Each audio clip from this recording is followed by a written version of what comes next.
Swallow star animation में विरासतें मुख्य रूप से 4 प्रकारों में बांटी जाती हैं, जिनमें से सबसे सामान्य है मार्शल आर्ट्स गुप्त तकनीकी विरासतें। इस प्रकार की विरासत में आमतौर पर शक्तिशाली व्यक्ति अपनी जिंदगी के अंत में अपने जीवन भर के ज्ञान और प्रयासों को गुप्त तकनीकों के रूप में सौंपते हैं। उदाहरण के लिए विश्वमास्टर कबू और हु यानबो की विरासतें इस श्रेणी का एक क्लासिक उदाहरण हैं। इन शक्तिशाली व्यक्तियों के लिए वर्षों से बनाई गई गुप्त तकनीकें केवल व्यक्तिगत गर्व का स्रोत नहीं होती, बल्कि वे उन कई जीवन मृत्यु संघर्षों से प्राप्त बुद्धिमत्ता का ठोस रूप होती हैं। इस प्रकार वे नहीं सहन कर सकते कि इन मूल्यवान तकनीकों का अंत उनके निधन के बाद अस्तित्वहीन हो जाए और वे ब्रह्मांड के विशाल इतिहास में दब जाएं।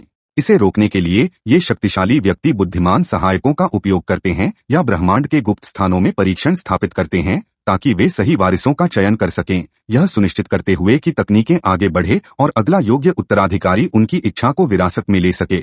वास्तव में मूल कानूनों की समझ ही एकमात्र सही रास्ता है जिसके द्वारा योद्धा अमर स्तर तक कर सकते हैं। हालांकि मूल कानून एक अदृश्य रूप में ब्रह्मांड की ऊर्जा में समाहित होते हैं और वे भौतिक रूप में नहीं होते।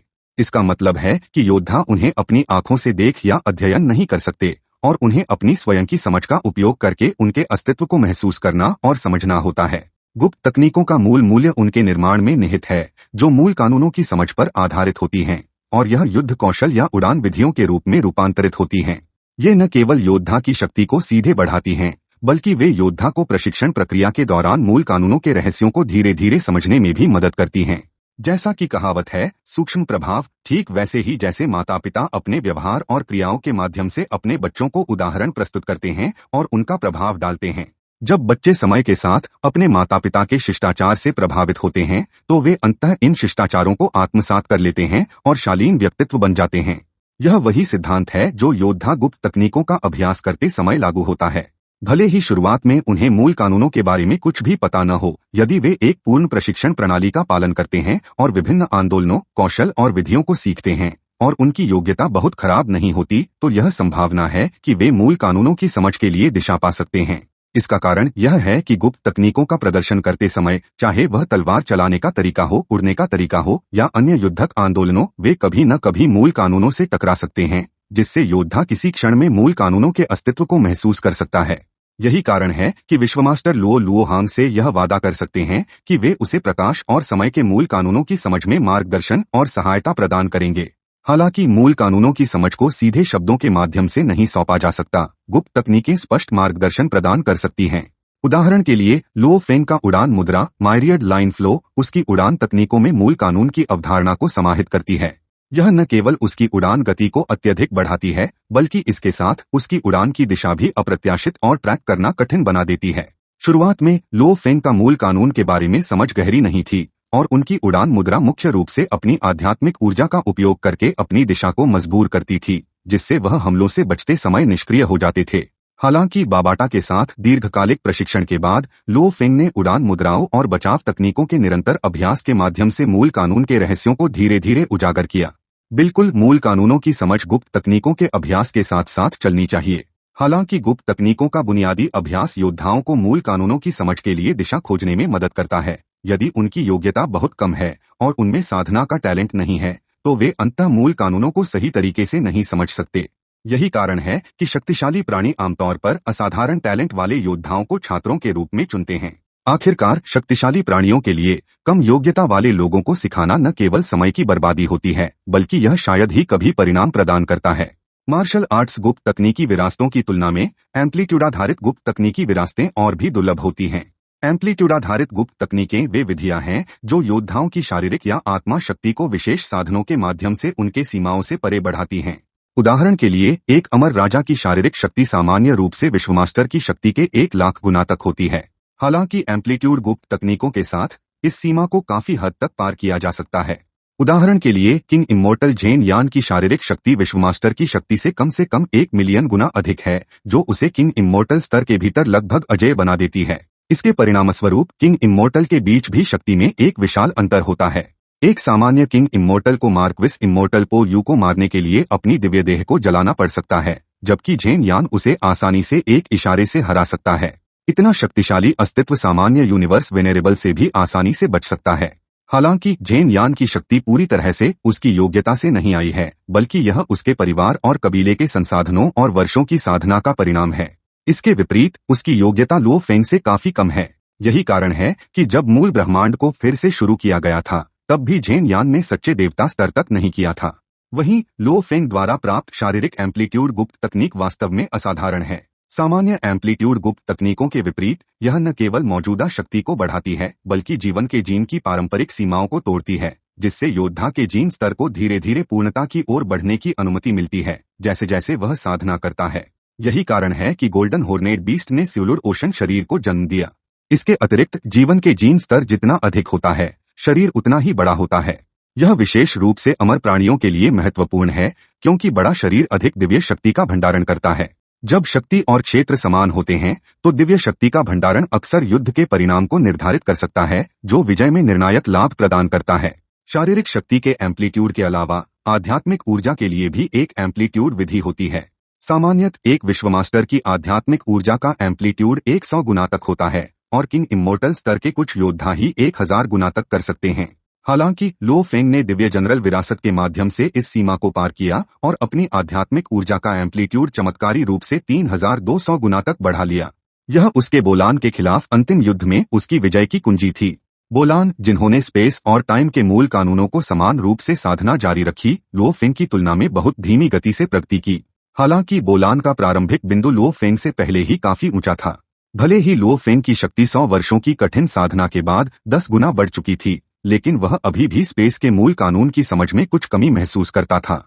यदि दिव्य जनरल की विरासत नहीं होती तो लो फेंग ने स्वीकार किया कि वह बोलान को नहीं हरा पाता। सौभाग्य से लो फेंग एक आत्मा गुरु था। जब उसके कानूनों की समझ अपर्याप्त थी तो वह अपनी शक्तिशाली आध्यात्मिक ऊर्जा से इसे पूरा कर सकता था।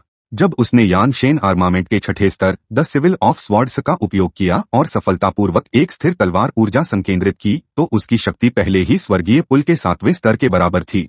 यह ध्यान देने योग्य है कि स्वर्गीय पुल की चुनौती के दौरान आत्मा गुरु मार्ग चुनना सबसे कठिन होता है, जिससे लो फेंग को प्रारंभिक शून्य स्थान के पुराने सदस्यों में एक अविज्ञेय अस्तित्व बना दिया, जिन्होंने 7वें स्तर को पार किया। यान शेन आर्मामेंट के द वर्ल्ड ऑफ स्वॉर्ड्स के संदर्भ में बोलान 2 से 3 तलवार ऊर्जा संकेंद्रित कर सकता था, जबकि लो फेंग, जिन्होंने दिव्य जनरल विरासत का आधा हिस्सा पूरा किया था, पहले ही 5 तलवार ऊर्जा संकेंद्रित कर सकता था। पूर्ण विरासत को पूरा करने के बाद वह इस बिंदु पर पहुंच गया था जहां तलवार ऊर्जा लगभग हर जगह थी और उसकी शक्ति स्वर्गीय पुल के 8वें स्तर के करीब पहुंच चुकी थी। फेई तुओ के अलावा कोई भी ब्रह्मांड स्तर पर उससे मुकाबला नहीं कर सकता था और बोलान को हराना अब अनिवार्य हो गया था। इसके अतिरिक्त आध्यात्मिक ऊर्जा का शक्तिशाली एम्पलीट्यूड भी एक अत्यधिक शक्तिशाली चेतना को सूचित करता है, जो विशेष रूप से उन योद्धाओं के लिए महत्वपूर्ण है जिनके पास क्लोन होते हैं। प्रत्येक क्लोन को नियंत्रित करने के लिए महत्वपूर्ण मानसिक ध्यान की आवश्यकता होती है और अपनी विशाल आध्यात्मिक शक्ति के साथ लो फेंग प्रत्येक क्लोन को अलग अलग साधना के क्षेत्रों में ध्यान केंद्रित करने में सक्षम है, बिना दक्षता में किसी कमी के। इस दक्षता के स्तर के परिणामस्वरूप 3 गुना साधना में प्रगति होती है, जो सामान्य योद्धाओं के लिए सपना भी होती है। तीसरी प्रकार की विरासत को स्मृति विरासत के रूप में वर्गीकृत किया जा सकता है। ब्रह्मांड में चरम रक्त रेखाओं वाले तारकीय आकाश के जीव स्वाभाविक रूप से समान स्तर के योद्धाओं से कहीं अधिक शक्तिशाली होते हैं। उनके पास न केवल कई ईर्ष्या करने योग्य प्राकृतिक गुप्त तकनीकें होती हैं, बल्कि वे साधना की आवश्यकता के बिना भी विश्वमास्टर स्तर तक बढ़ सकते हैं, जो अनगिनत योद्धाओं के लिए सिर्फ सपना होता है। हालांकि ब्रह्मांडीय कानून द्वारा बनाए गए संतुलन को बनाए रखने की निष्पक्षता यह निर्धारित करती है कि तारकीय आकाश के जीवों के लिए इमोर्टल स्तर तक करना अत्यधिक कठिन होता है, यहाँ तक कि 10 गुना अधिक कठिन भी। गोल्डन हॉर्नेट बीस्ट अपने संतति के पुनरुत्पादन को सुनिश्चित करने के लिए आमतौर पर विश्वमास्टर स्तर के शिखर पर पहुंचने पर और उसकी आयु के अंत की ओर बढ़ने पर लगभग अपनी सारी ऊर्जा का उपयोग करता है, एक अंडा उत्पन्न करने के लिए और उस अंडे में अपनी स्मृतियां डालता है। यही कारण है कि गोल्डन हॉर्नेट बीस्ट की स्मृति विरासत होती है। इस प्रकार की विरासत को उत्तराधिकारी के साथ एक उच्च अनुकूलता प्राप्त होती है, जिससे यह अन्य विरासतों की तुलना में अद्वितीय होती है। अन्य गुप्त तकनीक विरासतों के विपरीत स्मृति विरासत में गुप्त तकनीकें विशेष रूप से उत्तराधिकारी के लिए तैयार की जाती हैं। हालांकि ब्रह्मांड में विरासत के कई प्रकार होते हैं, सभी विरासतें सभी के लिए उपयुक्त नहीं होती। उदाहरण के लिए हुआन बो की विरासत में यहाँ तक कि असाधारण रूप से प्रतिभाशाली हांग को उत्तराधिकारी के रूप में चयनित नहीं किया गया था, क्योंकि हांग द्वारा अनुसरण किया गया जीन योद्धा पथ आत्मा गुरु पथ से मेल नहीं खाता था। हालांकि स्मृति विरासत पूरी तरह से अलग होती है। गोल्डन हॉर्नेट बीस्ट का उदाहरण लेते हुए, गोल्डन हॉर्नेट बीस्ट की प्रत्येक पीढ़ी गुप्त तकनीकों को कई जन्मों के व्यावहारिक युद्ध और अध्ययन के माध्यम से लगातार सुधारती है, जिससे वे लगातार निर्दोष होती जाती हैं।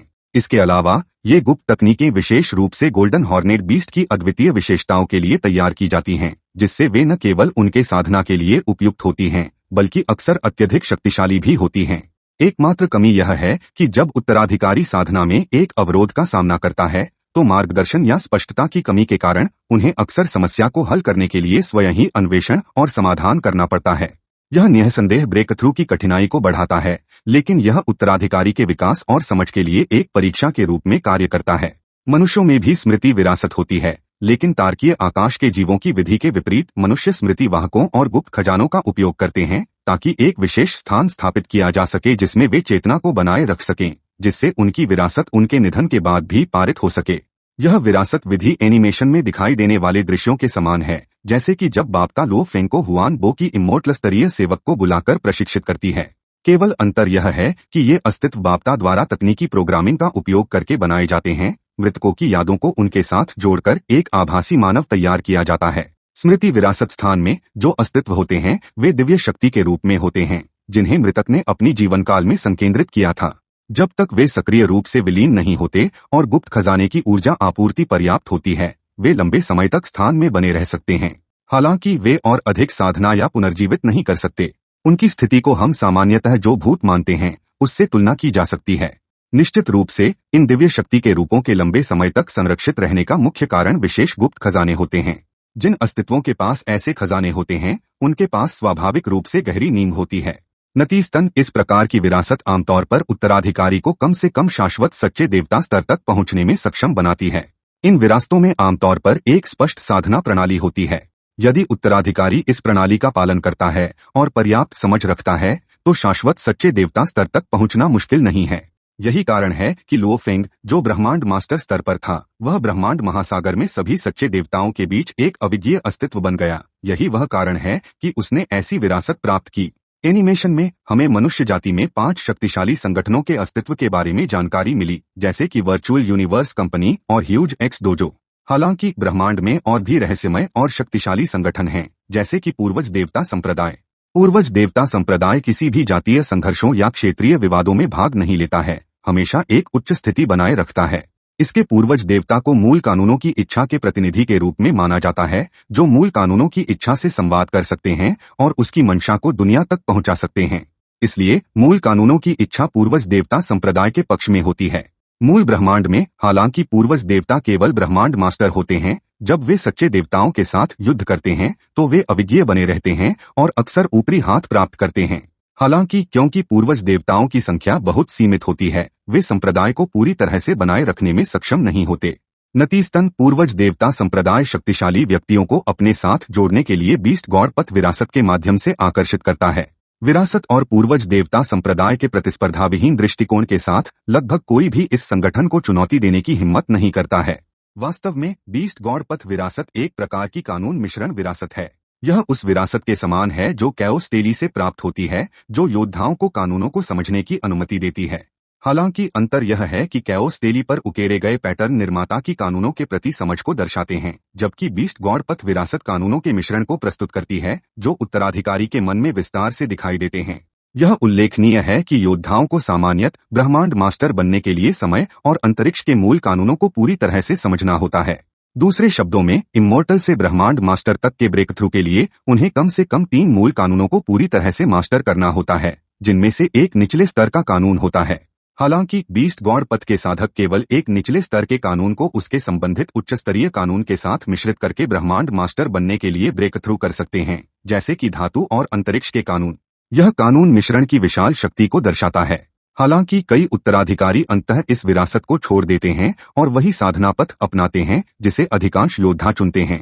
इसका कारण यह है कि अंतरिक्ष या समय के कानूनों के मुकाबले मिश्रण कानूनों को पूरी तरह से समझना और भी अधिक कठिन है, जो कई को इसे प्रयास करने से हतोत्साहित कर देता है। यहाँ तक कि इस वीडियो के लिए बस इतना ही। इस वीडियो को देखने के लिए धन्यवाद।